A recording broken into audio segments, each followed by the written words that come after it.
আসসালামু আলাইকুম। আজকে রেসিপিতে দেখাবো ঘরে থাকা মশলা দিয়েই লোভনীয় স্বাদের এই পারফেক্ট চিকেন রোস্ট তৈরি করে। এভাবে তৈরি করে নিলেও আপনাদের রোস্টটি অনেক মজাদার হবে। তাহলে চলুন দেরি না করে পুরো ভিডিওটি দেখে নিই। প্রথমে আমি এখানে রোস্টের সাইজ করে নেওয়া 5 পিস চিকেন নিয়েছি। এখন আমি এই চিকেনের ভিতরে 1 টেবিল চামচ সয়া সস দিয়ে ভালো করে আমি মাখিয়ে নিব। মাখিয়ে কিছুক্ষণ রেখে দিব। এখন এই রোস্টের জন্য আমি মশলা তৈরি করার জন্য কয়েকটি গোটা মশলা নিয়েছি। এখানে নিয়েছি আস্ত জিরা, আস্ত ধনিয়া নিয়েছি 10-12টি, গোলমরিচ এখানে নিয়েছি একটি, জয়ফল থেকে 4 ভাগের 1 ভাগ নিয়েছি, আর 1 টুকরা জয়ত্রী নিয়েছি। 4টি শুকনা মরিচ নিয়েছি, দারচিনি নিয়েছি 3 থেকে 4টি, আর নিয়েছি 4-5টার মতন লবঙ্গ আর 4-5টির মতন এলাচ। এখানে 2টি তেজপাতা নিয়েছি। এই সব উপকরণগুলো আমি ব্লেন্ডারে গুঁড়া করে নেব। আপনারা চাইলে পাটায়ও বেটে নিতে পারেন। আর এই যে বাদাম আর কিশমিশগুলো আমি আলাদা বেটে নিব, আর আলু বখরাটা আলাদা দিয়ে দিব। এখন প্যানে তেল দিয়ে আমি এই চিকেনগুলো তেলে ভেজে নিব। চুলার আঁচটা মিডিয়ামে রেখে এই চিকেনগুলো আস্তে আস্তে ভেজে নিতে হবে।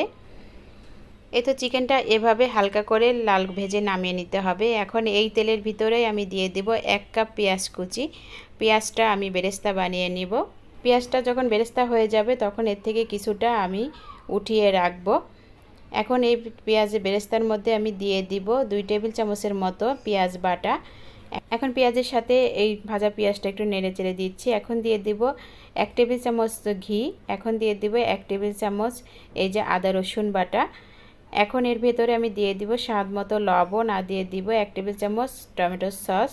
এখন দিয়ে দিব আগে থেকে বেটে নেওয়া এই যে বাদাম আর কিশমিশ। এখন দিয়ে দিব 1 টেবিল চামচ টক দই।